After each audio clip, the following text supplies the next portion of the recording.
kept feeling like someone was sitting on the couch in front of me, so I threw a bedsheet over it. When I saw there was nothing there, I breathed a sigh of relief and picked up the sheet to go back to bed. But just then, the obviously lightweight bedsheet was somehow pinned to the ground. No matter how hard I pulled, it wouldn't budge an inch. The sheet seemed to be weighed down by something. Slowly, the pull-up sheet was being stepped down bit by bit, as if someone was walking toward me. James! James! I was terrified and quickly called out to my roommate, pointing at the sheet on the ground and saying someone was standing right there. My roommate was confused. There was indeed a sheet on the ground, but it was just a sheet. He couldn't see anyone else in the room and thought I was hallucinating.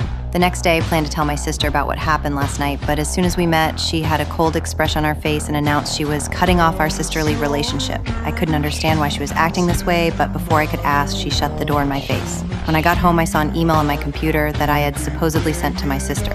The content was full of insults directed at her, even saying that what I hoped for most was to watch her die with my own eyes. Such vicious, malicious words. No wonder my sister was so angry. The problem was I never sent that email. Someone had impersonated me and written it. Just then, my friend's daughter walked in and tried to comfort me when she saw my condition. Suddenly... Oh my God. Sydney, are you okay? Why would you just stop? Stop! No, Sydney, I didn't... The girl was hit hard by something invisible. Since she'd been looking down and didn't know what happened, she instinctively assumed I had hit her. I kept trying to explain, but when my friend saw his daughter bleeding, he obviously believed her version of events. Seeing him misunderstand me, combined with last night's incident, I was furious. Come on! Where are you? Come on out! Don't hit a little girl!